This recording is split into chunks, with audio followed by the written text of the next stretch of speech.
Doing well. So continuing our journey with functions in JS.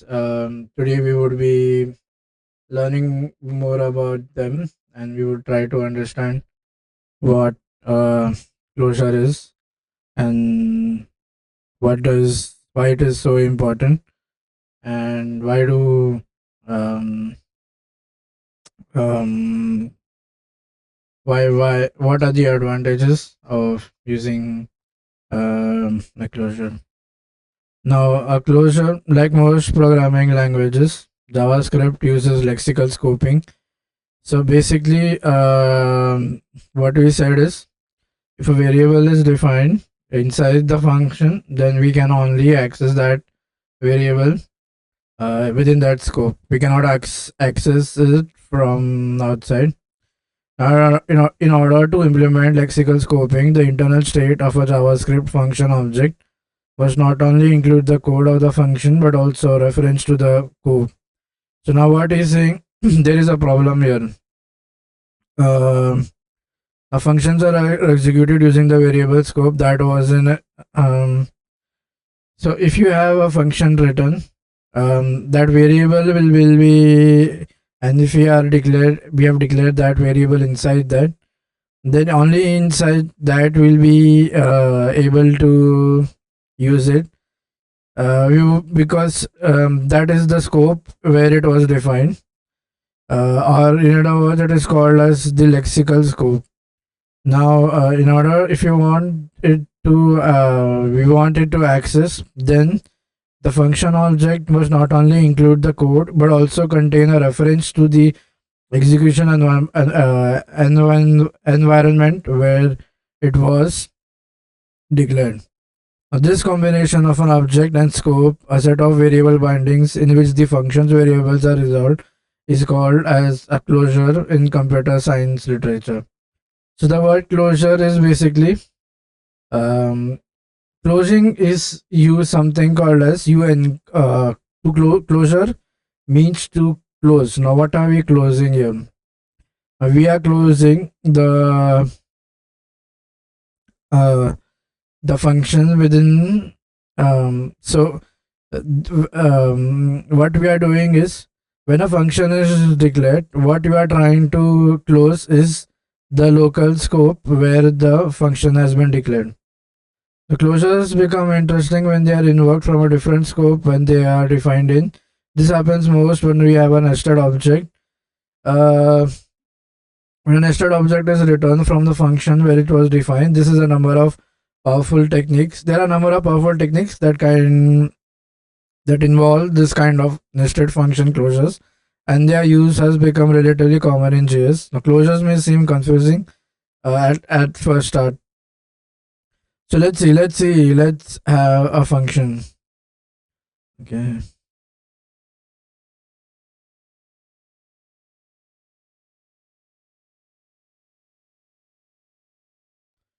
Okay. So this is our suppose we have this function which is declared in. Now the problem here is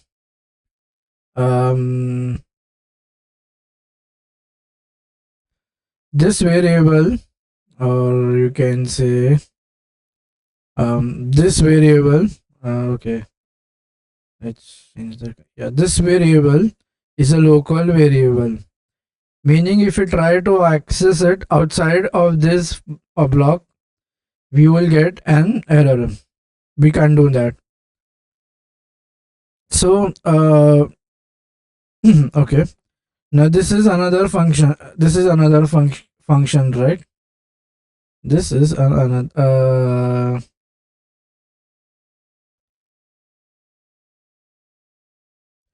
now this function this is linked to the check scope.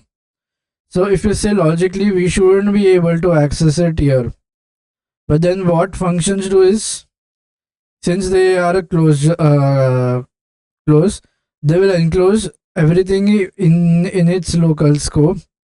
So this variable can be accessed inside this because it is enclosed in its local scope. This is what we call as because whenever a function is defined, it takes or it saves the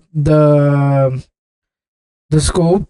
Whatever is defined in the scope will be also stored with it. So this is what we say by a closure or enclosing. Let's write some code now.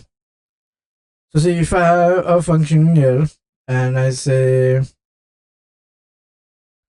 okay, let's have a function and then we say check scope.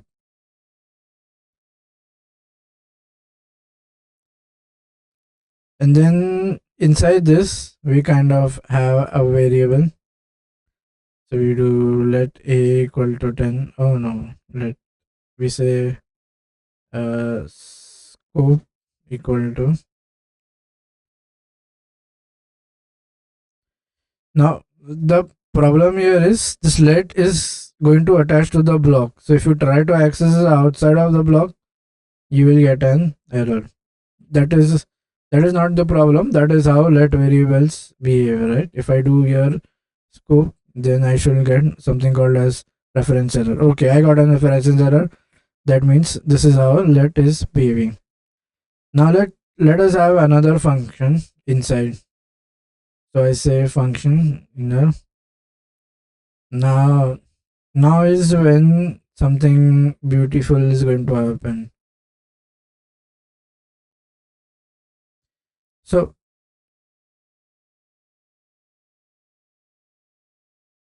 this scope is bound to the outer block, right? But what will happen is, now since this is a closure, right? We are trying to save all the context that was present where the function is declared. So this function is declared here. So all of this will be associated with it because we are trying to enclose the local. We are trying to enclose the context where it is. Now if I do check scope and I call it, now you will not get the reference error because now it is working like a closure, right? Yeah. So um,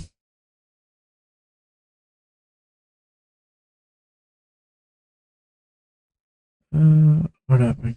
Did I?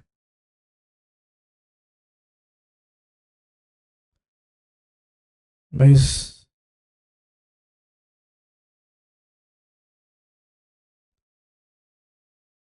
oh this okay. Now to invoke, I need to return this, right? To invoke this function. So now what I'm going to do is I'm not going to call this instead. This calling is going to return me some value. Now when I called return some, now see, now is you will not get that error. See, the local scope is getting printed. So this is basically when a function is declared, it kind of encloses the scope where it was declared. So um, so there are two things here. Um, uh, this function, the way this variable will be the interpreter will search is, first it will check if it's in its common local scope. No, then it will go and check whether if it's present in the enclosing scope. If it finds it, then it will print it. But if I remove it from here, so now again if I do, I'll get an undefined error. No, if I define it over here, then see, again it will show me reference. Okay, now but yeah, still we are able to access because the method of resolution, it works in such a way that it kind of checks where it is. So let's see why, even though it's not present in the enclosing scope, still we are able to see. Now the check scope function declares a local. So this is basically our previous example, right? Okay. Now Remember the fundamental rule of lexical scoping or JavaScript functions are using this. They are executed in the scope where they are defined. The nested function was defined inside the scope where the variable scope was bound to. That binding is still in effect when fx executed, no matter what is executed, where it is executed. The last line of the preceding code example returns local scope, not uh, global. So, uh, yeah. What if I have so the best example would be to have um,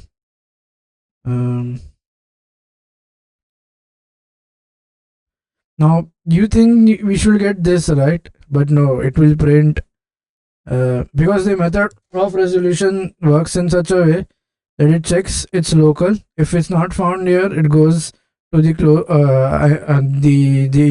the surrounding place where it has been declared. If it finds it there, then it will print it. Okay,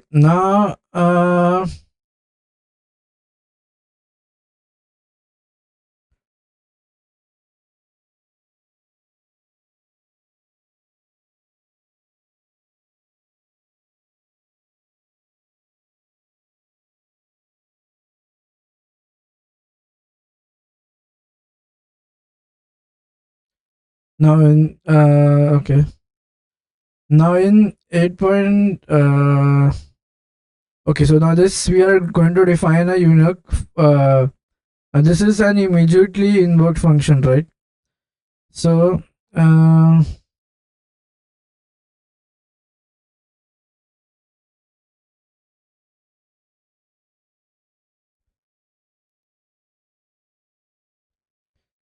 okay,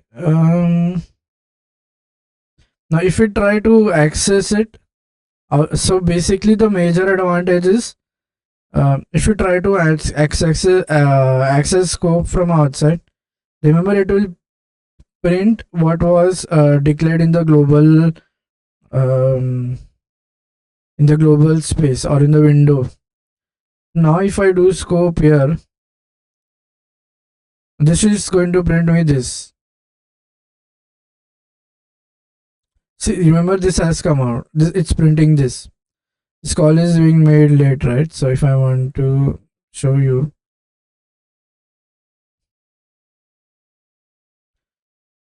so it's printing the uh, see, it's printing the local scope and then this. This is because the variable or the method resolution is in such a way. So now my doubt is now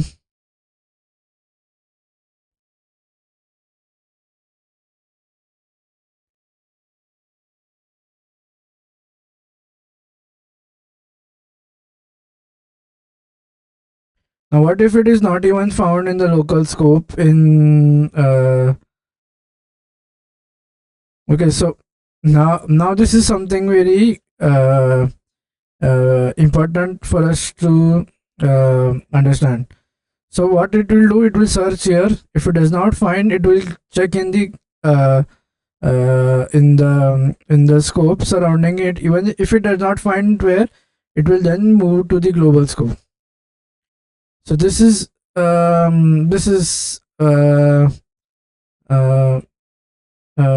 this is something very important. Now what I'm enabling here is, now this scope kind of behaves like a private variable, right? You can access only inside this. So uh,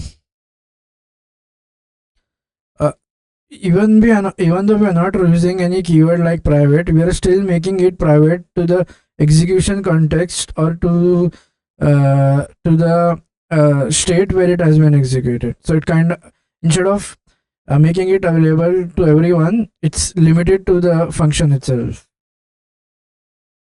Okay, now uh,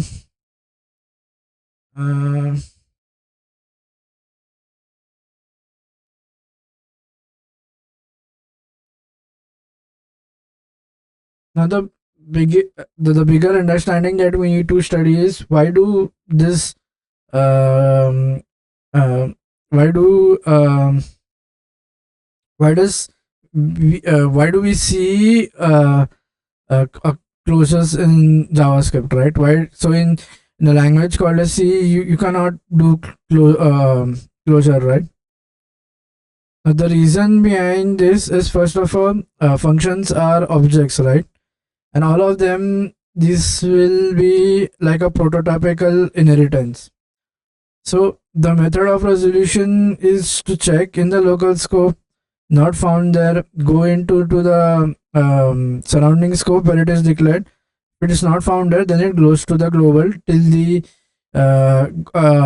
chain ends. So we find closures um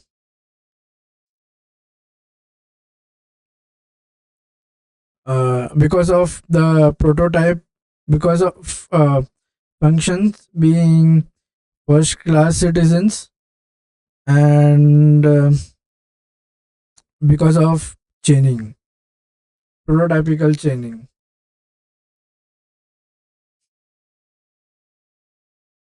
This is something, you need to understand that in other languages you can't have this same behavior. Okay, now there is something more that we want to share. Now remember, okay, so now there was a very um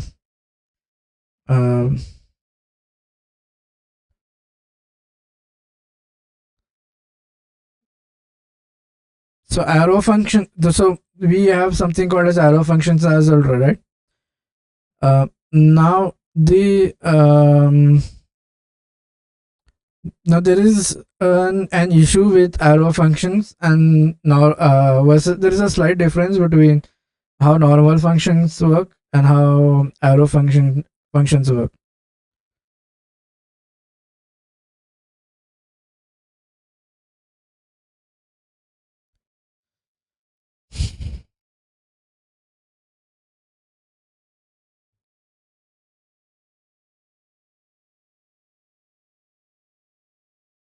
Okay, now let's see the this keyword.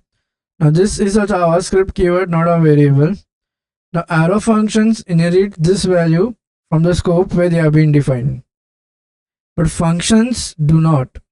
So if you're writing a closure that needs to use this value of its containing function, you should use an arrow function or call bind on the closure before returning it, or assign the outer this value to a variable that your closure will inherit.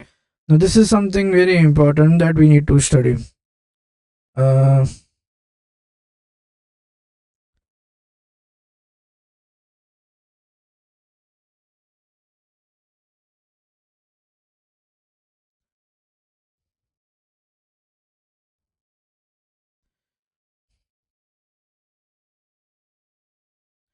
okay, so now okay let's write something. Okay, so basically, closure is a mathematical concept. It is a mathematical concept where the inner function encloses its executing context.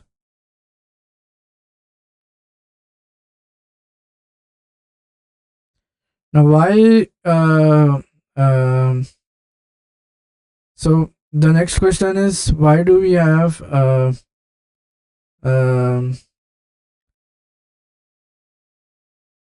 closures in JavaScript, and why not in any other language like C?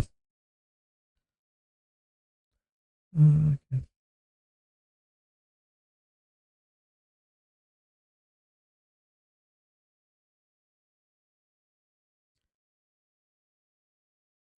So now there are two main reasons for that, as we discussed.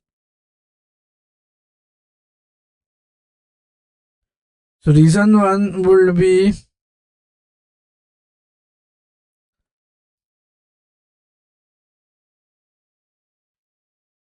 Functions are first class citizens. So whenever in language you have a first class citizen, um, that will support closure, right? And the second is basically how scope chaining works.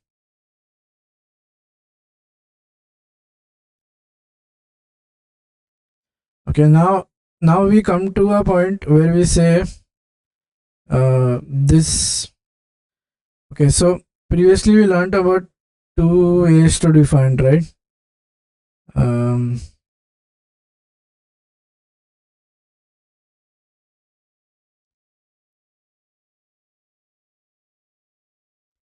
so we said there are two ways to do that, right? Let's have an arrow. No, I need.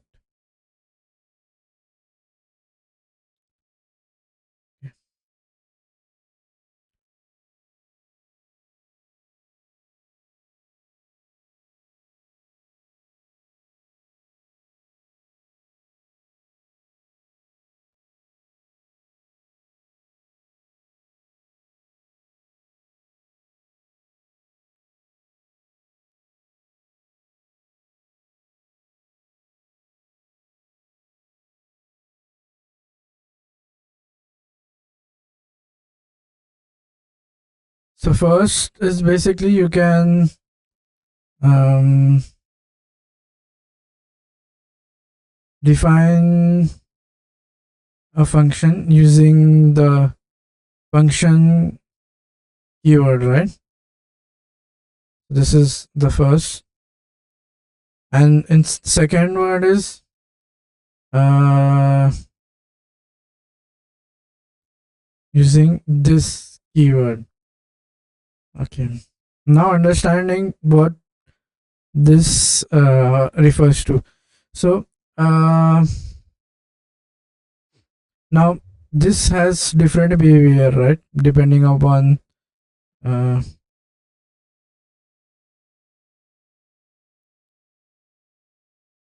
are declared or defined.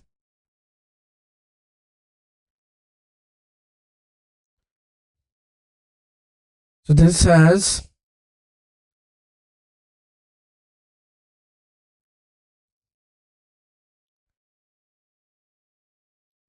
different behavior. Okay, so now let's see normal functions.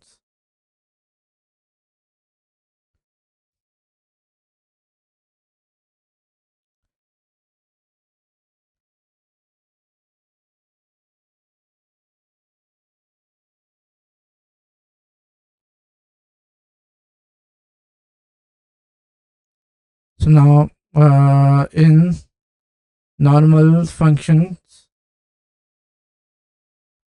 defined using function keyword.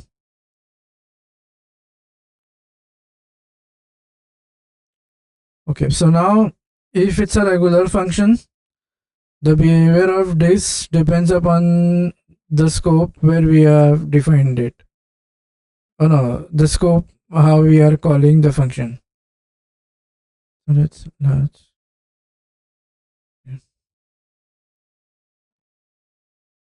so this depends on how the function is called. That is the calling context. Okay.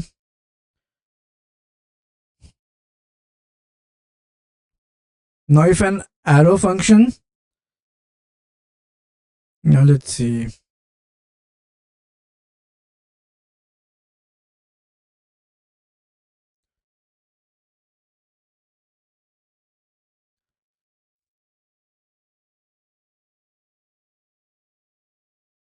So when we come to arrow function, uh, these do not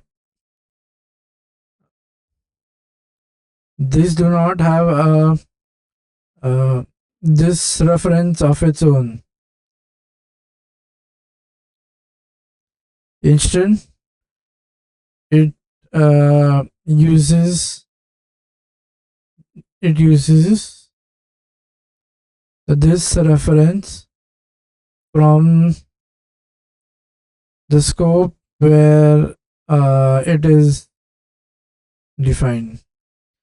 So, or in other words, you can say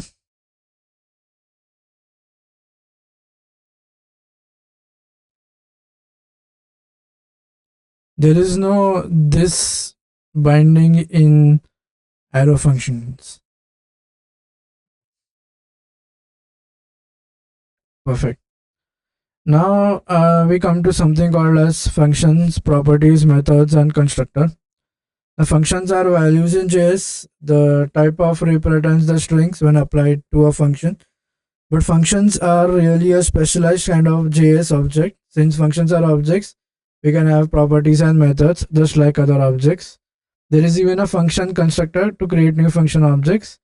The subsections that follow document the length, name, and product properties call apply, bind, and function method. Now the length property.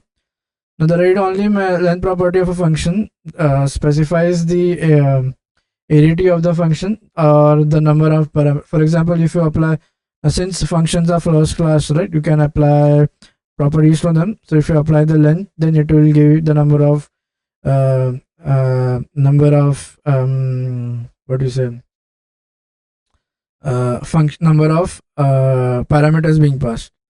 The name property is a read-only property. It specifies the name that was used when the function was defined.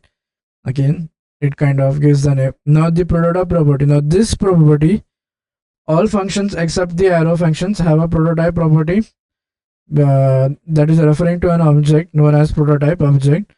Now arrow function do not have this. The reason behind that is they do not have any this reference, right? So okay.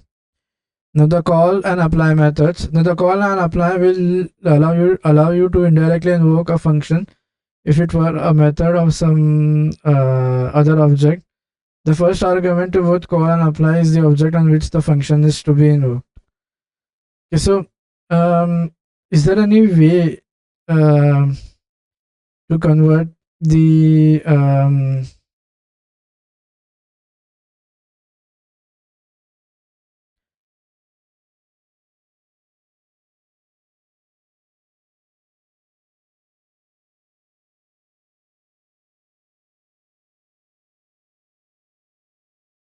so remember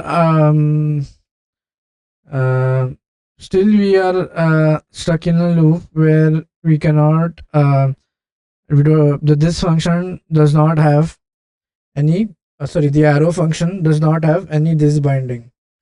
So how to solve that problem, and how to make this binding available there.